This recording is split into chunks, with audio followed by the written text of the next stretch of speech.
Yuk, mangga. Iya, Terakhir kamu. pokoknya setiap rezim kemiskinan harus menurun. Itu yang paling baik, Cek, ya? Iya. Menurun dari bapaknya ke anak-anaknya gitu, Cek. Menterinya mah siapapun asal jelema enggak. Ya, tidak gitu ya. masalah. Menurun dari bapaknya ke anaknya, ke cucunya gitu. Katanya mau duluan bicara. Mau duluan bicara karena mau pertama memang kalau bisa lebih cepat selesai, saya juga mau selesai. Ya.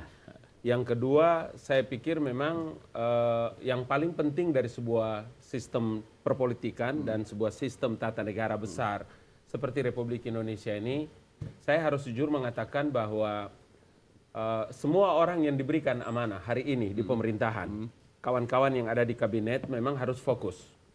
Fokus melihat persoalan yang sedang dihadapi oleh bangsa ini. Ya. Bagi saya seperti hari ini kalau ditanya tentang posisi Partai Golkar, maka dari awal saya katakan bahwa kami fokus untuk melakukan recovery terhadap posisi dan kedudukan Partai Golkar. Tapi untuk kepentingan karena metodenya sekarang kita bicara tentang masalah isu resapel, Ya. maka saya mau mengatakan bahwa tidak ada satu sistem nilai yang paling besar kecuali semua kebijakan yang dilakukan oleh Presiden itu adalah berorientasi meningkatkan kualitas kinerja yang ada pada pemerintahan. Betul. Yang kedua, orang-orang yang tidak berkhianat untuk ada dekat dengan presiden.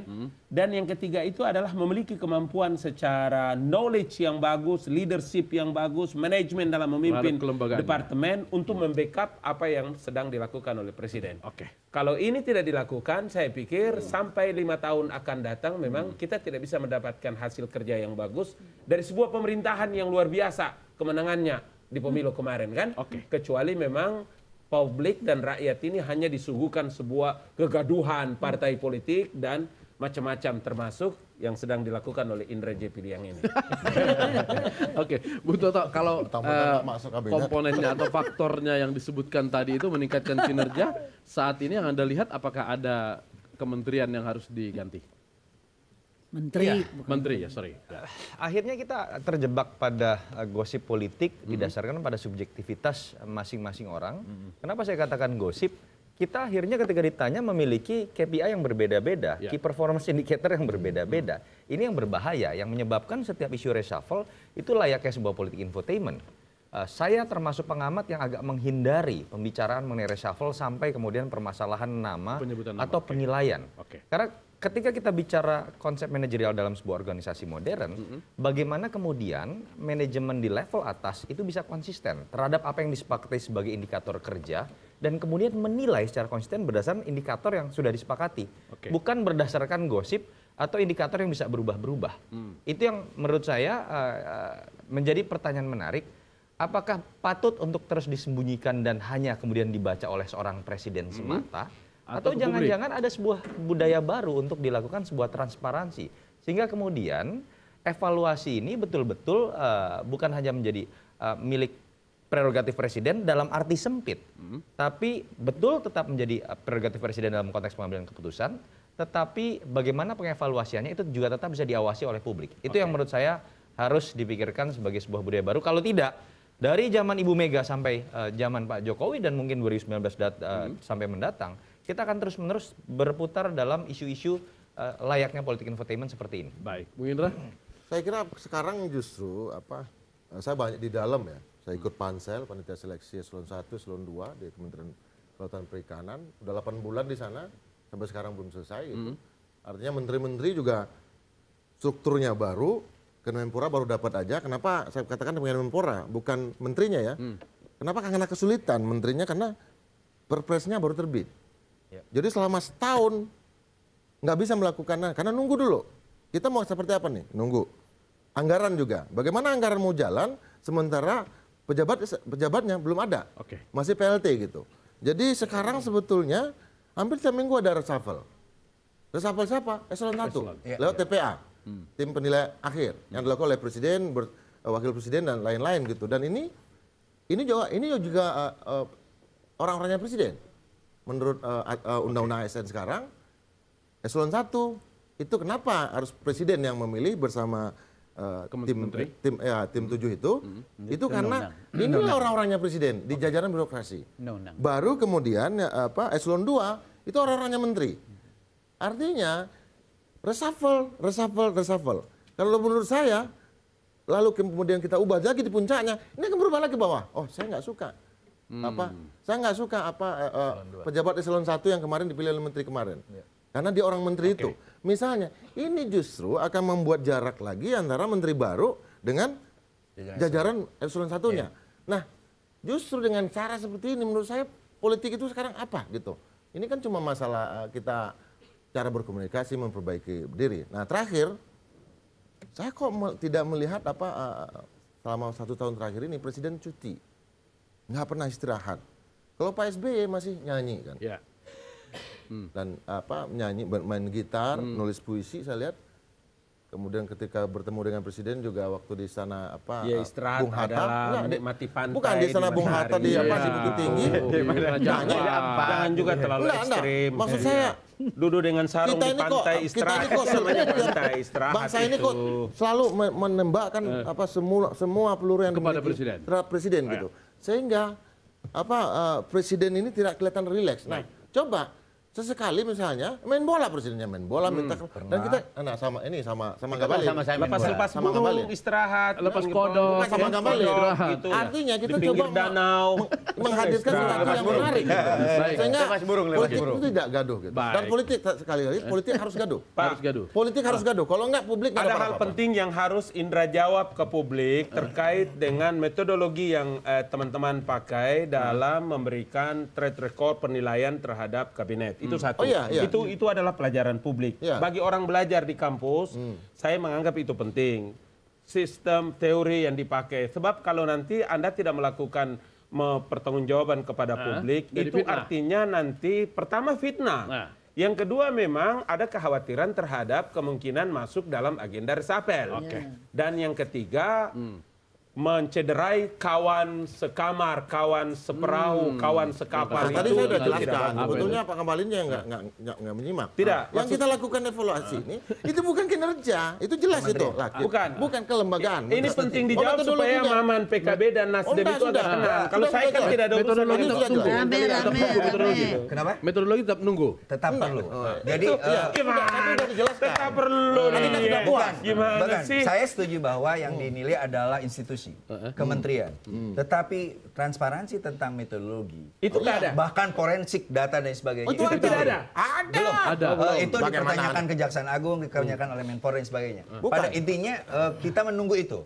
Saya berkali-kali talk show dengan Pak Herman dan lain sebagainya. Salah satu itu mereka akan coba buka di publik. Oke. Nah, tetapi saya akan 2 hal terakhir nih. Yang pertama, saya setuju bahwa pertarungan kita yang keras di Pilpres membuat Jokowi kelihatan terus bekerja, tidak rileks. Ini harus mulai di stand itu dia. ini kan. Dan kita tahu bahwa Jokowi adalah representasi dan eksperimentasi politik rakyat. Ada seorang presiden yang sederhana, bukan dari elit, tidak berjarak. Ayo kita dukung sehingga adik-adik sekarang ini ada harapan mimpi. Gue Suatu bukan saat siapa-siapa jadi bisa jadi presiden. Iya. Tetapi yang terakhir, saya ingin mengutip Twitter Ketua Umum kami, Pak Mohaimin, bahwa politik sekarang itu tanpa sudut. Tolong jangan dinodai oleh dosa sosial. Apa itu? Dosa sosial itu yang tadi saya sebutkan. Berpolitik tanpa prinsip dan berilmu, berpengetahuan tanpa diamalkan. tanpa kemanusiaan. Tanpa kemanusiaan. Oke, Pak Ref. Ya, sekali lagi Pak Jokowi harus menegaskan kepada publik, kepada bangsa ini, perlu apa tidak resapel sesuai pertanyaan Terserah supaya kegaduhan ini berkurang. Kalau berhenti tidak, nggak mungkin. Kalau berhenti saya kira tidak mungkin ya, tapi berkurang. Itu tugasnya presiden, saya kira. Perlu atau tidak reshuffle, masukan-masukan di semua sisi saya kira bisa diambil, semua sisi, termasuk dari Kementerian PAN yang telah dianggarkan oleh APBN Baik. untuk menilai kementerian, bukan menteri ya.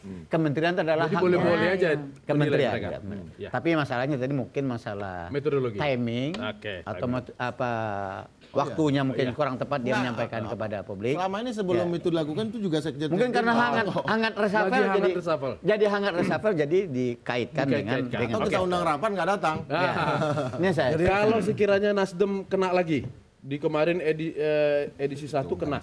Udah kebanyakan sebenarnya. Jadi begini, Saya tidak masuk ke situ, Iya. ya kan? Karena kita telah memberikan nama-nama kader itu kepada presiden. Iya. Terserah presiden, itu hak prerogatifnya. Dikurangi boleh? Ini saya ingin mengatakan seperti itu, ya kan? Persoalan mengurangi atau tidak itu urusan presiden. Jangan saya mengatakan. Tanyakan kepada presiden nanti, ya kan? Tetapi ingin mengatakan begini, kabinet sekarang ini menurut saya sudah berjalan on the right track. Itu yang pertama. Kalau dulu itu kita melihat ada persoalan penyerapan anggaran yang rendah dan sebagainya, itu ada perubahan karena ada jumlah kementerian yang kemudian bertambah dan sebagainya, terjadi kemudian penataan kembali struktur pemerintahan dan sebagainya. Sehingga itu adalah berpengaruh terhadap hal tersebut. Itu. Tetapi setelah dalam perjalanan kita melihat itu seperti yang dibilang oleh Indra tadi menjadi lebih baik. Kita coba lihat sekarang ini pemerintahan ini membubarkan Petral. Karena dianggap itu adalah sumber korupsi di situ. Kemudian mencabut subsidi Jadi gini, BBM. Itu adalah saya setuju Petral itu dibubarkan. Tapi jangan ada Petral yang lebih dahsyat lagi dari Petral gitu ya. Jangan ada Petral yang lain. Sehingga harga Iya. Baik. Ini kalau dia menyinggung Petral, saya termasuk yang setuju dengan pembubaran Petral supaya Pertamina langsung beli. Jangan lagi kepada yang lebih banyak lagi, lebih kacau. Silakan. itu harus disikapi. Iya. Itulah kemudian tugas daripada teman-teman di DPR, terutama Komisi 5 nanti melihat hal itu secara benar, Komisi 7 ya. Kemudian kita melihat lagi adalah mencabut subsidi SDM dan sebagainya. Sekarang menurut saya kita melihat pemerintah ini menurut saya berjalan menjadi lebih baik. Kalau ditanyakan apakah perlu sekarang ini reshuffle, menurut saya ditunggu saja karena ini adalah getting better. Jadi tidak selalu harus kita mendengar opini. Saya tidak melihat ada hal yang sesuatu yang penting mendesak untuk direshuffle sekarang. Termasuk kalau kedatangan koalisi baru, apakah Menurut saya, Kalau kan dari reshuffle nggak bisa masuk. menurut saya Ya. kalau dia masuk, Ya. silakan saja karena hak presiden.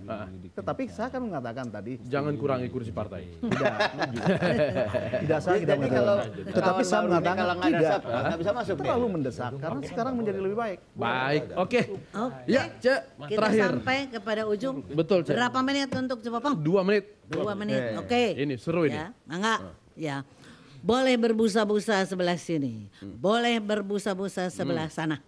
Tapi dengan catatan, last decision maker, bisa pajarkan Cepopong itu bisa bahasa Inggrisnya. Iya, bisa, Itu adalah presiden, kan begitu. Reshuffle itu kan kocok ulang, Iya. kocok ulang kan begitu maksudnya. Jadi akhir dari sidang ini adalah langsung Cepopong saran kepada presiden kita. Ya. Ini dia. Benar. Pertama, ya kan? Bukan presiden PKS Pakai Indra yang ke-6. Indra J. Piliang harus dipakai. Indra J. Piliang, resapel. Iya. Gua mau kalau dia jadi menteri. Kalau resapel gua dukung. Nomor 2, Cek. Cepopong waktu nangan 2 menit, tong ganggu. Dengerin. Jadi dengan catatan kan, pakai Indra yang ke-6. Ya.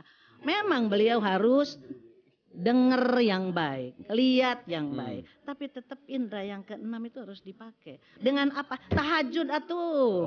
Kan begitu, ya kan? Iya, Mana yang paling dengan catatan berpikir jernih dan jangan tinggalkan partai pendukung. Mangga saya tutup dengan wassalamualaikum warahmatullahi wabarakatuh. Iya. Ya. Cepopong. Baik, terima kasih, Cek. KMP itu mendukung. Itu untuk Presiden Jokowi kan? Iya. Bukan Presiden PKS. Ya.